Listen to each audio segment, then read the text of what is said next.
بالله من الشيطان الرجيم. بسم الله الرحمن الرحيم. الحمد لله رب العالمين الرحمن الرحيم مالك يوم الدين إياك نعبد وإياك نستعين صدق الله العظيم. شروع اللہ کے نام سے جو بڑا مہربان نہایت رحم کرنے والا ہے. الحمدللہ رب العالمین، تمام تعریفیں اس اللہ کے لیے ہے جو تمام جہانوں کا پروردگار ہے. الرحمن الرحیم، جو بڑا مہربان نہایت رحم کرنے والا ہے. مالک یوم الدین، جو یوم جزا کا مالک ہے. ایاک نعبد و ایاک نستعین، اے اللہ ہم آپ ہی کی عبادت کرتے ہیں اور اے اللہ ہم آپ ہی سے مدد طلب کرتے ہیں.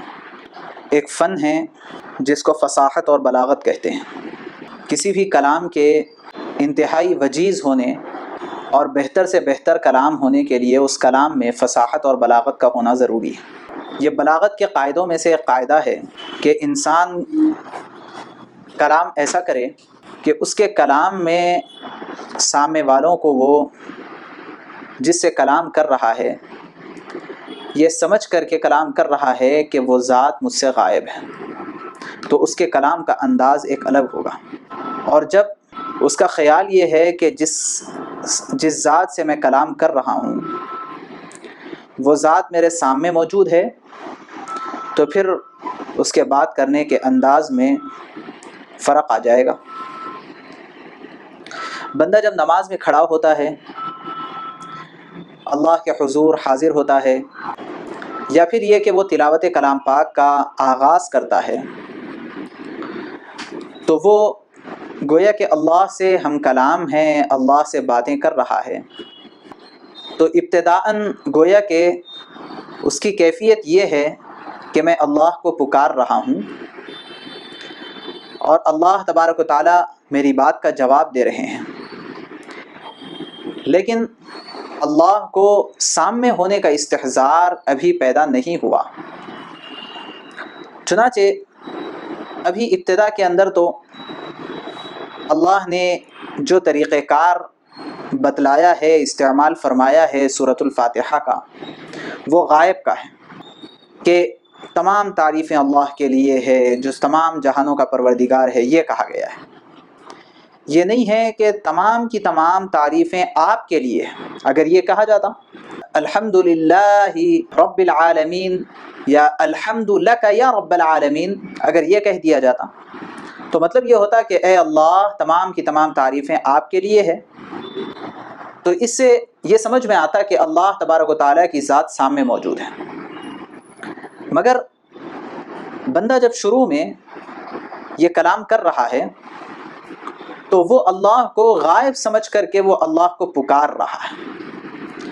اللہ کو غائب سمجھ کر کے وہ اللہ تبارک و تعالیٰ کی تعریفات کر رہا ہے، الرحمن الرحیم.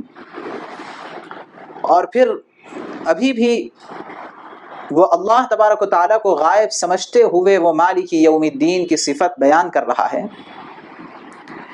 جب اتنا ہو جاتا ہے تو بندے کی کیفیت ایسی ہونی چاہیے کہ اب اس سے زیادہ اور اس کو قرار نہ آئے، اس سے زیادہ اور وہ نہ ٹھہرے، بلکہ اب وہ بے چین و بے قرار ہو جاتا ہے. جو اللہ کی ذات ابھی اس کی نظروں سے اوجھل ہے، وہ اتنی دیر میں گویا کہ اس کے سامنے آ جاتی ہے. چنانچہ اب وہ چوتھی آیت میں پہنچ کر کے اللہ کو غائب تصور نہیں کرتا ہے بلکہ اللہ کو حاضر تصور کرتا ہے اور اسی کے ساتھ خطاب کرتا ہے ایاک نعبد و ایاک نستعین. اے اللہ ہم آپ ہی کی عبادت کرتے ہیں اور اے اللہ ہم آپ ہی سے مدد طلب کرتے ہیں. یہ عبادت کس کو کہتے ہیں اور جس اسلوب کو اللہ نے یہاں پر استعمال فرمایا ہے وہ کیا اسلوب ہے؟ دیکھیے، اگر یہ کہنا ہوتا اے اللہ ہم آپ کی عبادت کرتے ہیں اور آپ سے مدد طلب کرتے ہیں، تو اس کے لیے اس طرح کا اسلوب اور یہ طریقے بیان نہیں ہیں. کہہ دیا جاتا نعبدک و نستعینک، آپ کی ہم عبادت کرتے ہیں، آپ سے مدد طلب کرتے ہیں، لیکن اللہ نے یہ نہیں کہا، بلکہ یہ نعبدو کا میں جو کاف ضمیر ہے جس سے خطاب کیا جاتا ہے اس کو نعبدو کے بعد سے اٹھا کر کے اس کو نعبدو سے پہلے لایا گیا، اور قاعدہ ہے کہ جب اس ضمیر کو پہلے بیان کر دیا جاتا ہے تو ایا کا لفظ اس کے ساتھ ملا دیا جاتا ہے، یہ قاعدہ ہے۔ چنانچہ ایا کا نعبد کہا گیا، اور جب طریقہ کار یہ استعمال کر لیا جاتا ہے تو اس کے نتیجے میں معنی کے اندر ایک خاص تبدیلی پیدا ہو جاتی ہے۔ وہ تبدیلی کو عربی زبان میں حصر کہتے ہیں، حصر مطلب یہ ہے کہ اے اللہ ہم آپ کی عبادت کرتے ہیں، نہیں بلکہ اے اللہ ہم آپ ہی کی عبادت کرتے ہیں، اور اے اللہ ہم آپ ہی سے مدد طلب کرتے ہیں۔ تو عبادت بھی آپ ہی کی اور مدد بھی صرف آپ ہی سے طلب کرتے ہیں، یعنی آپ کے علاوہ ہم کسی سے مدد طلب نہیں کرتے، اور نہ ہی ہم آپ کے علاوہ کسی کی عبادت کرتے ہیں۔ اب اس سے بندہ اقرار کر رہا ہے توحید کا، اور نفی کر رہا ہے تمام کی تمام چیزوں کی، کہ کسی کی عبادت نہیں، صرف اور صرف آپ کی عبادت۔ لیکن عبادت کہتے کس کو ہیں؟ کس چیز کا نام ہے عبادت؟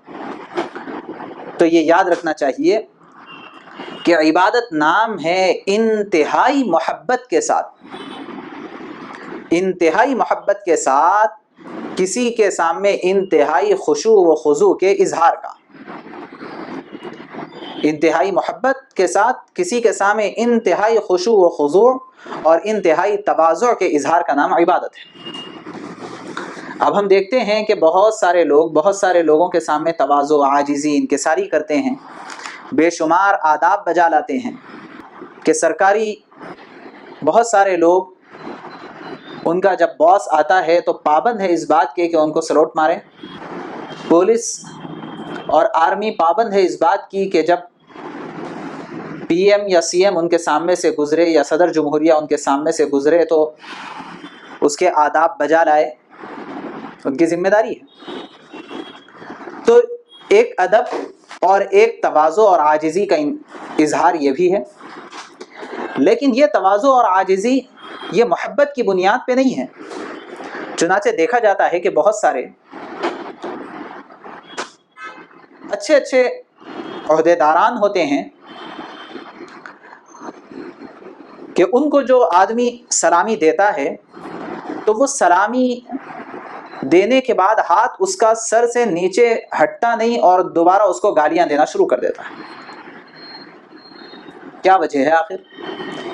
یہ انتہائی محبت کی وجہ سے تواضع اور عاجزی نہیں ہے یہ، بلکہ یہاں پر تواضع اور عاجزی یہ مجبوری کی وجہ سے،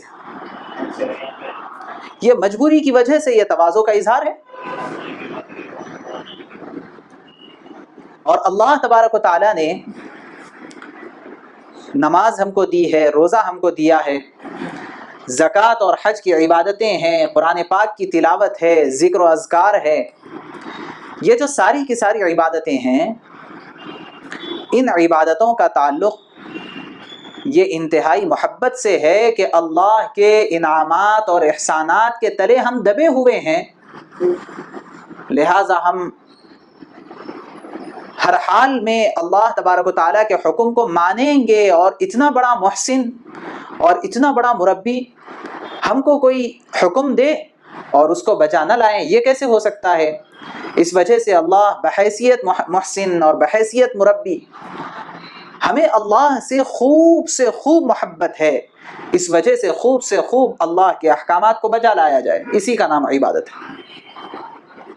اور اگر یہ کیفیت نہ ہو تو نماز بوجھ بن جائے گی، روزہ بھوکے رہنے سے تعبیر کیا جائے گا، اور زکوٰۃ تاوان سمجھا جائے گا کہ لوگ اونٹتے اور کڑتے زکوٰۃ نکالیں گے، جو زکوٰۃ لینے کے لیے آ رہے ہیں ان کو دو چار گالیاں دے کر کے اور ان کو جھڑکیاں دے کر کے کچھ دے دیں گے، بقیہ ہکال دیں گے۔ وجہ کیا ہے کہ یہ عبادت بوجھ بن گئی، اور عبادت بوجھ بنتی ہے اس وقت جب کہ محبت نہ ہو۔ محبت نہ ہو. جس سے محبت ہوتی ہے انسان اس کی رضامندی والے کاموں کو کرنے کے لیے اندر سے بے چین و بے قرار ہو جاتا ہے. لہٰذا اللہ تبارک و تعالیٰ سے محبت کرنا یہ ہمارا اولین فریضہ ہے کہ ہمیں سب سے زیادہ محبت اللہ کی ذات سے ہو اور سب سے زیادہ ہم اللہ کو چاہنے والے ہوں. قرآن پاک میں اللہ نے فرمایا والذین آمنوا اشد حبا للہ. جو ایمان والے ہوتے ہیں وہ اللہ سے بہت ہی زیادہ شدید محبت کرتے ہیں. ایمان والے اللہ سے شدید محبت کرتے ہیں. تو ایسا نہیں ہو سکتا ہے کہ کسی کے اندر ایمان کامل ہو اور وہ اللہ تبارک و تعالیٰ سے محبت نہ کرتا ہو. ایسا نہیں ہو سکتا. اور ایسا بھی نہیں ہو سکتا کہ کسی کے پاس ایمان نہیں ہے اور وہ اللہ سے محبت کر رہا ہے. محبت کا تو تقاضا یہ ہے کہ المحب لمن یحب مطیع، کہ محبت کرنے والا جس سے محبت کر رہا ہے اس کی اطاعت میں لگا رہتا ہے. تو اللہ تبارک و تعالیٰ کی محبت یہ ہمارے لیے سب سے اولین ذمہ داری ہے. تبھی جا کر کے اللہ کے احکام کو بجا لانا ہمارے لیے آسان ہوگا، ورنہ اللہ کا ہر حکم ہمارے لیے بوجھ بنتا چلا جائے گا. نماز پڑھنے میں تکلیف ہوگی اور بہانے سے نماز چھوڑ دی جائے گی اور بہت سارے مسائل اسی طرح ہوتے رہیں گے. اور جو ہمیں سمجھائیں گے وہ ہمیں اپنا دشمن، ہم جو ہے اسے اپنا دشمن محسوس کریں گے. کیوں؟ کہ بھئی وہ سمجھانے کے لیے آ رہا ہے. اور کیا سمجھانے کے لیے؟ دین سمجھانے کے لیے. اور اللہ سے محبت تو ہے نہیں تو دین کا کام تو کریں گے نہیں. اس لیے ہم ہر نماز میں کم از کم 40 مرتبہ، ہر روز ہر دن 40 مرتبہ پورے اہتمام کے ساتھ باوضو ہو کر کے اللہ کے سامنے کھڑے ہو کر کے ادب و احترام کے ساتھ اپنے ہاتھ باندھ کر کے اللہ کے گھر میں جا کر کے یا مصلی پر کھڑے ہو کر کے یہ اقرار کر رہے ہیں کہ اے اللہ ہم آپ ہی کی عبادت کرتے ہیں، آپ ہی سے مدد طلب کرتے ہیں، آپ ہی کی عبادت کرتے ہیں، آپ ہی سے مدد طلب کرتے ہیں. اب جو بندہ روزانہ 40 مرتبہ اس کا اقرار کر رہا ہے اپنی نمازوں میں اور اتنے پورے اہتمام کے ساتھ آپ ہی کی محبت، آپ ہی کی عبادت کا اعتراف کر رہا ہے، وہ جا کر کے کسی اور در کے اوپر اپنے سر کو جھکا دے، وہ جا کر کے کسی اور کی بات ماننا شروع کر دے اللہ کے مقابلے میں، تو یہ کتنا بڑا دھوکہ ہے کہ ایک طرف ہماری زبان کہتی ہے اللہ کے سامنے جب جاتے ہیں آپ ہی کی عبادت کرتے ہیں، دوسری طرف ہمارا عمل یہ ہے کہ ہم قبروں کے اوپر سر جھکا دیتے ہیں، اپنے سیٹ کے پیٹ میں منڈی ڈال دیتے ہیں، اپنے سیٹ کے پیروں میں گر جاتے ہیں، اس کو سجدہ کرنے بھی تیار ہو جاتے ہیں. یہ کتنی زیادہ فکر والی بات ہے. کہیں ایسا تو نہیں ہے کہ ہم اللہ کو دھوکہ دے رہے ہیں کہ جب اللہ کے سامنے ہے تو ہمارا رویہ وہ، اور جب بندوں کے ساتھ ہے تو ہمارا رویہ کچھ اور، تو اوپر کچھ اور ہے، کہہ کچھ رہے ہیں اور کر کچھ رہے ہیں. ہمارا قول الگ ہے اور ہمارا عمل الگ ہے. اور اللہ تبارک و تعالی علیم بما فی الصدور ہے. ہم کو اللہ خوب جانتے ہیں، بہت اچھی طرح اللہ جانتے ہیں. اس لیے جو ہم اعتراف کر رہے ہیں پوری زندگی بھر، اس اعتراف پر اپنی زندگی کو لانے کی محنت بھی کرنا، یہ تقاضا ہے ایاک نعبد کا. اور اگر اس تقاضے پر عمل نہیں کریں گے تو ہم بہت بڑے خسارے میں ہوں گے اور اللہ تبارک و تعالیٰ کی بڑی پکڑ ہمارے لیے منتظر رہے گی. وما علینا الا البلاغ.